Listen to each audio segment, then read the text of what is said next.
And get it straight. Crime is a sucker's road, and those who travel it wind up in the gut of the prison of the grave. This started with laughter on a bright morning in a battle over a chicken, and got better as it went along. It could have lasted a lifetime, but it didn't. It stopped on a gray morning with a little wishbone broken. From the pen of Raymond Chandler, outstanding author of crime fiction, comes his most famous character in The Adventures of Philip Marlowe.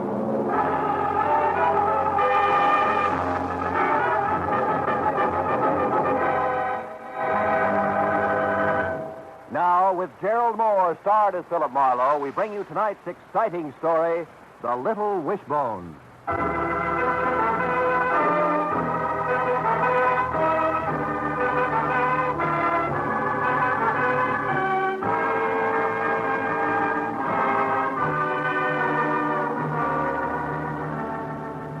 Sometimes the sun doesn't shine at 9 o'clock in the morning. Sometimes everything's just gray. The sky, the buildings, the streets, the faces going by, gray in a man's mind. And when I parked in front of the politely landscaped stucco square on Sunset Boulevard and got out of my car, I knew that this was just such a morning. And that was right as it should be, because what I had to tell her, what had to be said, belonged in gray to the chilling half-light that leaves everything and everybody something less than real. To the half-light that's maybe a moment before birth, and maybe a moment after death. Yes, sir? I'd like to see Miss Jones. Miss Cordelia Jones, please. I called. My name is Philip Marlowe. Oh, yes, Mr. Marlowe. I'm Mr. Early. Come in, please. The police told me what happened, sir. I'm sorry. Yeah, thanks. May I see you now, please? Yes, of course. It's the last door down on the right-hand side. This way, Mr. Marlowe.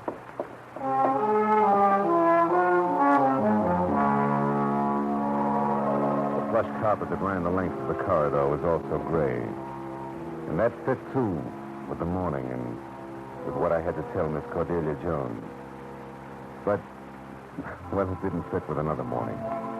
3 weeks ago. A morning that was bright inside and out. And it didn't fit with Jonesy. Oh, not Jonesy. The stranger in the butcher shop, the customer with the enchanting green-gray eyes. The girl who wanted the same stewing chicken I did. And in no uncertain terms. Oh, no, you don't. Oh, yes, I do. Oh, no, you don't. Possession, my friend. It's 9 cents for the law. And that young lady is just what I'm holding. Namely, one wing, one neck, both legs. Give me that. No, I got here first. No, you didn't, Mr. Marlowe. But neither did you, Miss Jones. It was a tie, a photograph finish. Now, who really needs this scrawny little bird the most? Me. I do. I'm the one who needs... Not all talking together. Now, you first, Miss Jones. I'll be the judge. No, Fair enough, Mr. Schwartz. Your Honor, early this morning I was inspired. Yeah. I woke up thinking about chicken cacciatore. Chicken cacciatore. What do you think I was thinking about? I was thinking about... Oh, no interruptions now. Now, young lady, you woke up thinking about chicken cacciatore. Well, go ahead, Mikey. Well, that's it. For chicken cacciatore, you need chicken, and since I cook for one, I need a small chicken. End of testimony. Aha. And you, Mr. Marlowe? The same, Judge. Honest to goodness. For inspiration, do I also cook for one? Some else? Not even spoken for. You? Well, good. Then that does it. What does what? Solves the problem. Tonight, you have dinner together. Oh, no, we couldn't. We don't even know each other. Why, this Mr... What's your name again? Marlowe, Phil Marlowe. What's yours? Jones, Cordelia Jones. But don't dare use the first part I answered to Jones. Oh, there. Now you know each other. Well? Suits me. Jonesy? Oh, no, 6100 North Carolina. 8 o'clock. Don't be late, and send the bird out, please, Mr. Sport. Yeah. Goodbye. Goodbye. Mr. Marlowe. Yes, Mr. Schwartz. You can put the chicken down now. We are the only ones in the shop.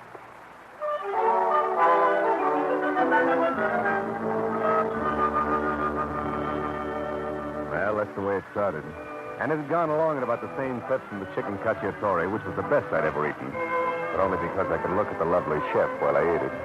Past a wonderfully gabby evening that I didn't want to see end. But end it did. For lunch the next day and the day after. Oh, yeah, Jonesy was something, all right. By profession, an artist around the edges. She painted beer cans and the like for an ad agency downtown. So her place on Cherimoya was half studio, half apartment, and all cozy. You know the kind of cozy that makes you want to curl up the second you walk in? Always makes you hate to leave. But leave you did because Jonesy liked to go places. And Jonesy liked to do things. Liked to play miniature golf and badminton and, of course, bowling every Wednesday night. Okay. Marlowe out in front it is, but the lady still has one try left. All right, let's see it. Here we go. Hey! Oh, strike. Bill, boy, you lose. Honey, you're whipped. Now, tell me, am I great or no? Which? Great, baby. Real great.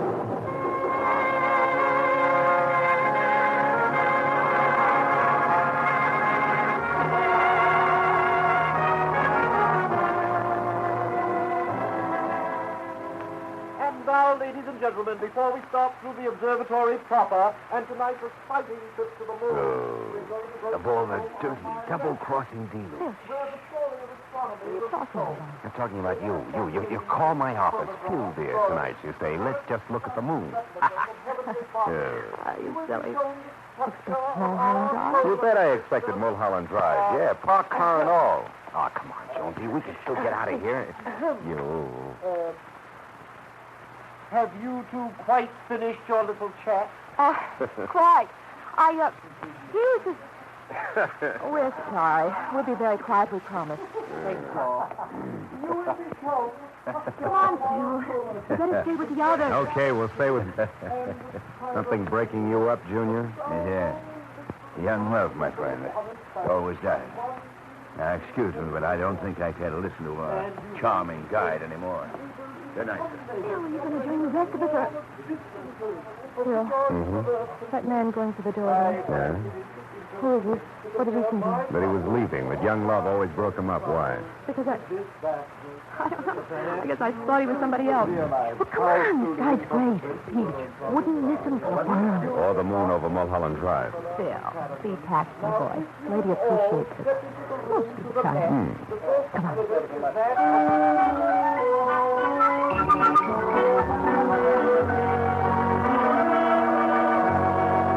In her own most inimitable style, Jonesy was crazy.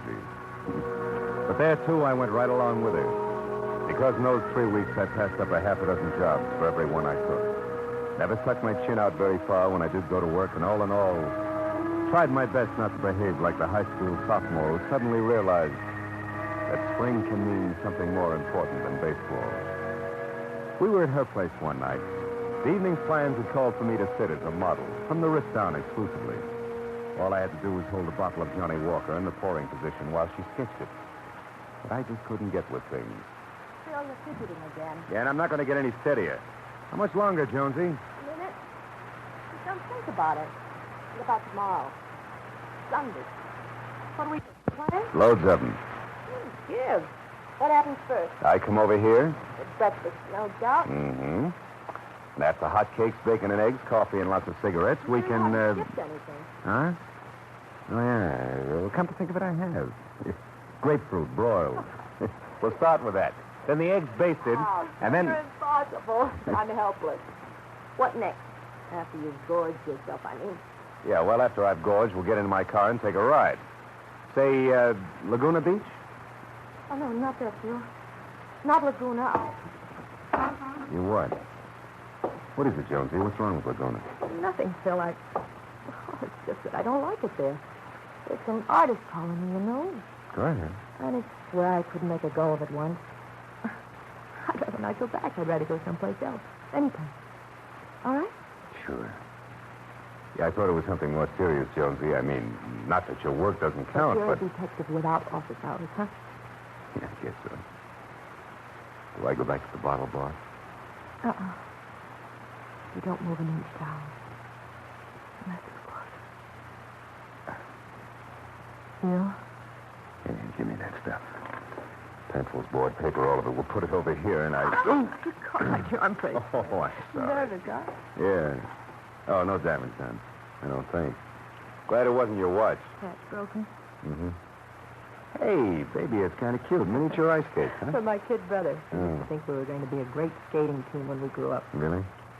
And the four-leaf clover? Oh, well-wisher. Way back at college. A girl. Mm-hmm. Hey, kid. Tear our hearts entwined. How about that? Also back at college and none of your business. Okay. And this place? Here, where the piece is broken off near the chain. What was that? Well, It was a wishbone. Gold when I lost it. Here, put the bracelet on my wrist, please. I just remembered I got to finish this sketch. It's due first thing Monday morning. You mind? You mean I got to pose some more? No, thanks, Phil. I can finish it alone. I'll look for you tomorrow morning at 10. All right? All right. Good night, Jonesy.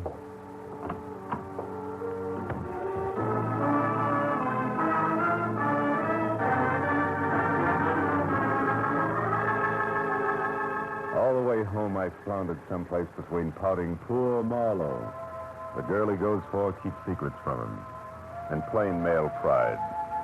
Goodbye, Jonesy. You live your life and I'll live mine. But by the next morning, I'd sold myself on the switch. Some things just weren't my business. I wasn't a private detective where Jonesy was concerned. It would all work itself out. Life would go on. And it did. Breakfast was wonderful. Broiled grapefruit included. And the rides to what turned out to be Santa Barbara perfect. So in the days that followed, no more was said about it, and nothing unusual happened. Until the following Friday night. That was night before last. We were at a square dance at a local Daughters of Something or Other lodge. The exercise would do me good, she said, and I was learning in a hurry. I thought.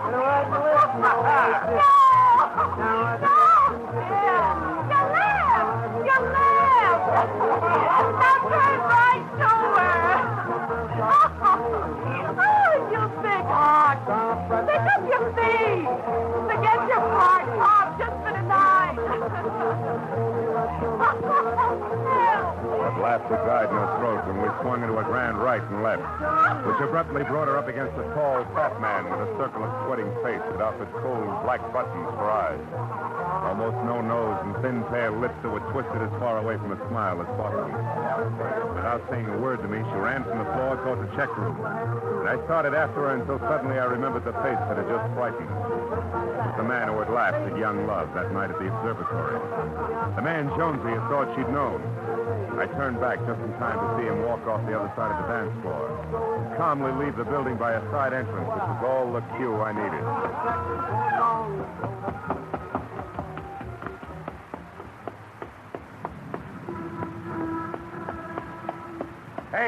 Hey, you, hold it. I want to talk to you. You want to talk to me? Yeah, who are you, friend? And let's not bother with the routine we played at the observatory.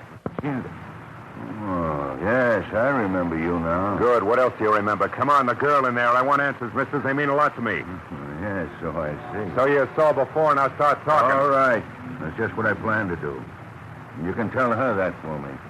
And also remind her that I was on the corner of 3rd and Oak, too, on Armistice Day. 3rd and Oak. In Laguna Beach. Laguna Beach? Yes. And if you don't mind, give her this, will you? Gold wishbone. A charm. Uh-huh. A charm that can't miss for me because both ends are in my hands, see? So when I pull it apart, as I make my wish, I can't lose. There. Now the pieces, Mr. Big Talk. Return them to the lady and tell her that I'll be heard from again. Good night. Good night. Yeah. They'll hear from me again, too.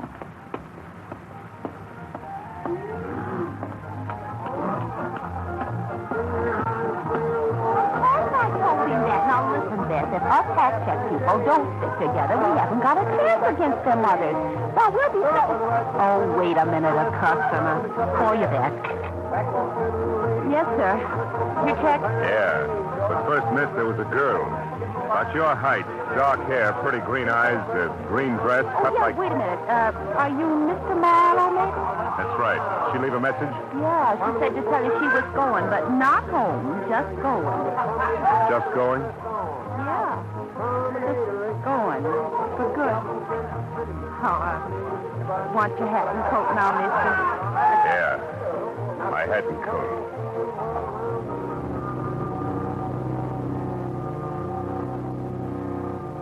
Jonesy was gone.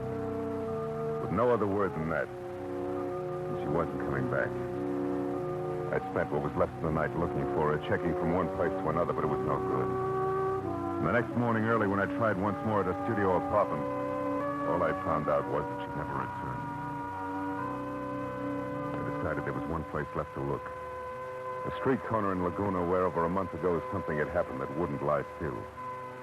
I got in my car and headed south, and all the way down for once the Pacific surf looked cold and hostile. And the dreary desolation that hits all beach resorts out of season, it settled on Laguna like a sick hangover. I finally found the intersection of 3rd and Oak. It was 2 sleepy drugstores, a dying bar, and a pottery stand closed for the winter. Nothing else. The only sign of life was a black-sweated old man on a bench, whittling listlessly at a piece of gnarled gray driftwood that matched his hands to perfection. It looked as though he'd been there for 20 years. So I decided to give him a try. What's that you say, young fellow? I said things are pretty dull around here, huh, Pop? I don't know. Generally, somewhere something happening. People come, people go. Like you. They all got things on their mind. Uh-huh. They ought to come and go more often, Pop. You picked a dead corner, huh? Dead? Well, I don't know about that now. Seems like this corner gets a good share of life. Oh? I'll bet you nothing's happened on this corner in the last 6 months worth talking about. You're wrong, son. It's run the gamut. For instance, last August, a baby was born over in front of the drugstore there in a taxi. Mrs. Wright, Gail Wright it was. Old Si Lemley, the druggist, delivered. Fine job, too, an 8-pound boy. And, on the other end of life? Yeah, that too. A fellow named Peters. He was a kind of belated war casualty, you might say. How do you mean? Well, he went through the First World War without a scratch, and then he got himself killed by a hit-and-run driver right over there in front of the tavern, and it happened just a month ago on Armistice Day. Hit and run. A man dead. Yeah, about 2 o'clock in the morning, they say. To this day, they haven't caught up with the driver. Say, what's the matter, son? You're white as a sheet. I felt like I'd been hit hard below the belt. I don't remember what I told the old man. All I could think of was Jonesy on Armistice Day. A hit-and-run death and a slimy maggot breaking a wishbone charm between fat fingers. But my next step was mechanical. I started checking rooming houses that catered strictly to artists, and the 3rd one paid off. More than I expected. Cordelia. Yes, I remember Cordelia. Come in. Thanks. And she did have a room here, Mrs. Winkle. Yes, she did. Now, what was it about Cordelia, Mr. Marlowe? Well, I'm a friend of hers, Mrs. Winkle, a good friend. I'm trying to locate her. I see. Well, Cordelia left quite suddenly in the middle of the night, Mr. Marlowe. Left a half-finished canvas behind, too. Beautiful thing. Yes, sometimes artists have to spread their wings and fly. Even in the middle of the night? Ah, yes. I used to myself when I was younger, heaven knows. Tell me, Mr. Marlowe, is anything wrong about Cordelia? Why do you ask that, Mrs. Winkle? Because the morning after she left, it was Armistice Day, I think. A man came here asking about her. A fat man. Did you know him? No, and from what I read in his face, I don't think I'd like to. Look, Mrs. Winkle, I got to find out all I can about that guy right away. He means trouble for Jonesy, Cordelia. You see, she... Well, what I mean is... Don't bother explaining. I think I understand. As it turned out, this fellow used the telephone while he was here. His name is, let me think now.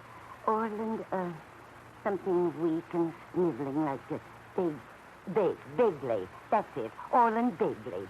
He made a reservation at the Beekman Plaza Hotel in Hollywood. Begley, Beekman Plaza, huh? Mm-hmm. Okay, now look, did you tell him anything about Jonesy leaving like she did? Oh, goodness, no. I said she planned on leaving. I even told him what we had for breakfast. He just smiled. It was dirty. Then he went away. That's all I know. Mm-hmm. Thanks, Mrs. Winkle. Thanks a lot. Good luck, Mr. Marlowe.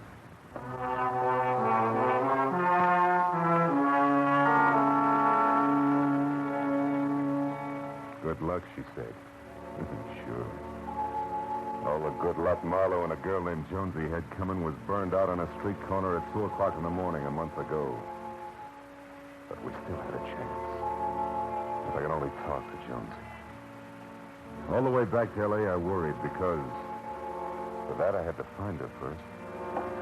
I was halfway down the hall to my apartment when I heard it. My phone. I ran to the door and practically ripped it off the hinges before it stopped ringing. Hello? Hello, darling. Jonesy!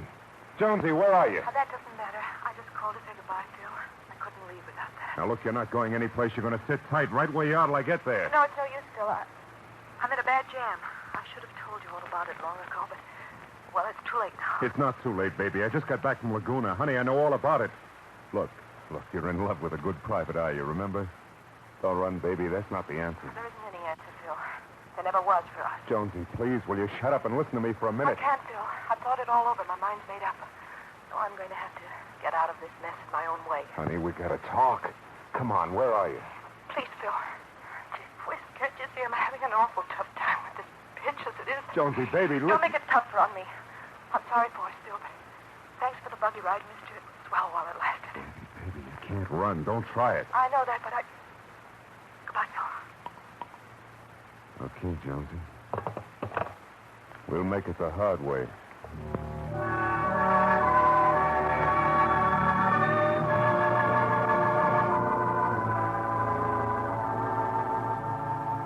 Since I couldn't stop Jonesy from running, I figured I could at least stop the guy who was chasing her. So I called the Beekman Plaza and found out that All and Begley was still registered.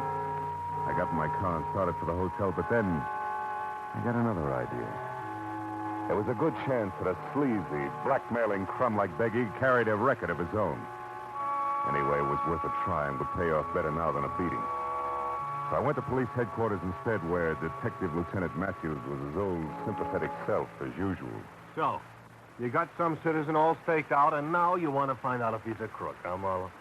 What is this, something new in crime detection? Now, look, Matthews, I'll come down some quiet Tuesday and we'll make all the jokes all afternoon. But right now... Wait a minute. If you're going to dip into police files, I would like to know a little bit more about it, huh?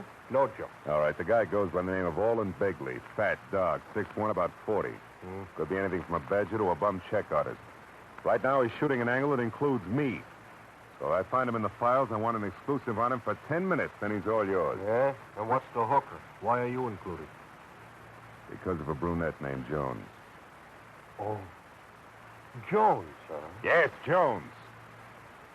I'd like to make it Marlowe someday. Don't fool, Matthews. This time I'm serious. Okay, Phil, okay. Help yourself. You'll find about 3,000 fat guys in there, 2,000 of them with dark hair. Go ahead and start. I'll send in one of the clerks to give you a hand. Matthews' guess was close.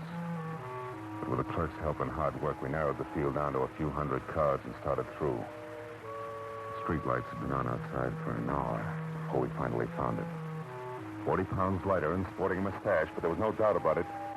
James Orland, alias Jim Orlo, alias Olin Bigelow, was now Olin Begley, with charges that ran from petty thievery in Louisiana to one that even got Matthews on the ball. Begley was wanted for murder in Rhode Island. What are we waiting for, Marlowe? Let's go get him. When we piled into the squad car and headed up Sunset Boulevard, I began to feel good again for the first time since Jonesy had run away at the square dance. When we turned up Whitley, Matthews cut the siren, and 2 blocks above the boulevard, we stopped. Around the corner from the Beekman Plaza. It was a 2-story frame hotel held together by countless coats of cheap paint only. And inside, a line of empty sweet air bottles said it took something more than ordinary ventilation to keep the musty smell from getting thick enough to chew. The jittery night clerk managed to tell us that Begley had room 212 and left his mouth hanging open while Matthews sent him outside. Marlowe, you mentioned 10 minutes alone with him. You still want it? Yeah. It's important to me, Matthews. Okay. Somebody's got to go up and get him. Might as well be you. Look, the boys will cover his window from outside and both ends of the hall from the landings. If it gets tight, just whistle and duck. Go ahead.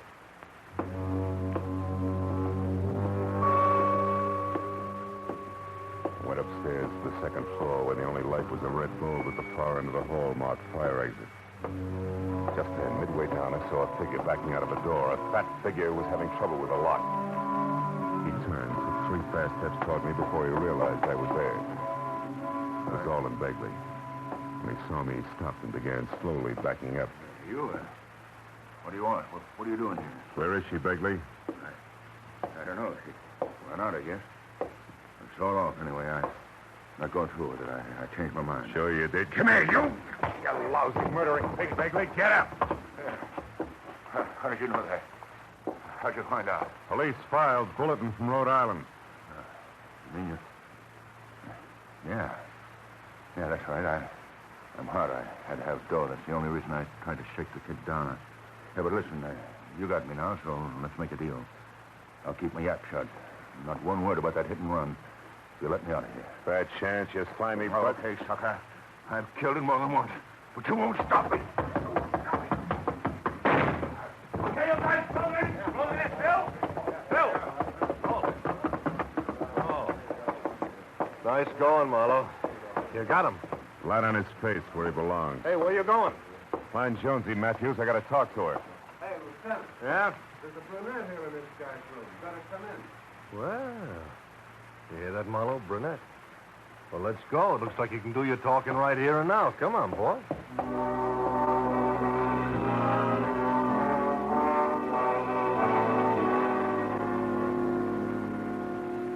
I went along with Matthews, all right. But it didn't work out like he expected because what I had to say to Jonesy then just couldn't be said. Not in a cheap hotel with a bunch of tough cops standing around. It had to wait. Wait for the hours of a long night to pass. A night I spent pounding the sidewalks through miles of back streets while I tried to get hold of myself. But all that had been 12 hours ago. Now it was morning. Now I could look at her again. Yeah, now as I followed Mr. Early down the gray carpeted hall to a door, I figured I could tell Jonesy all I wanted to say. She's here, Mr. Marlowe. In here. Thanks.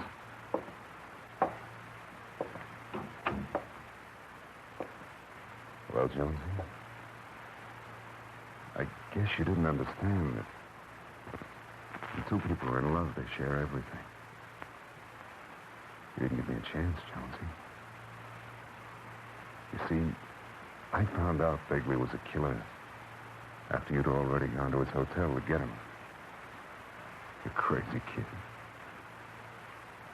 You should have trusted me, Jonesy. Played it straight. Because no matter how you add it up, we had something worth waiting for. Well, as you said, thanks for the buggy ride, baby. It was great. Oh, here's your little charm. Wishbone. Sorry it's broken.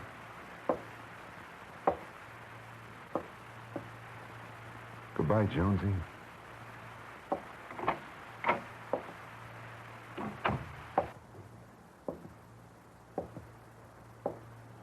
Is there anything else I can do to help, Mr. Marlowe? No. Nothing. Thanks. Good day, sir.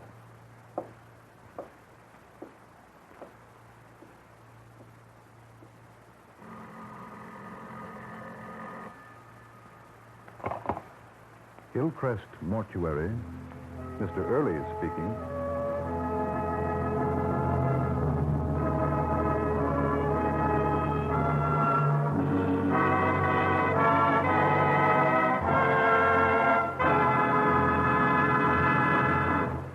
The Adventures of Philip Marlowe, bringing you Raymond Chandler's most famous character, star Gerald Moore, and are produced and directed by Norman MacDonald.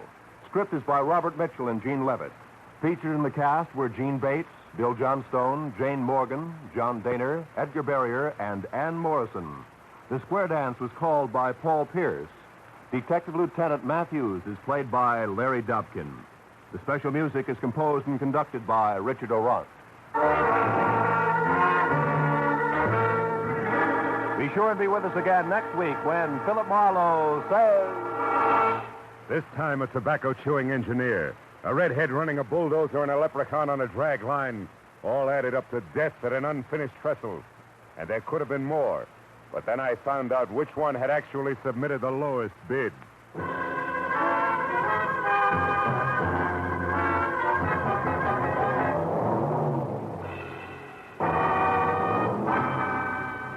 The Adventures of Philip Marlowe, starring Gerald Moore, comes to you every Saturday evening at this same time, transcribed. For the...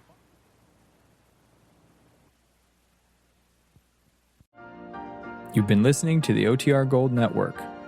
Find more classic radio at otrgold.com.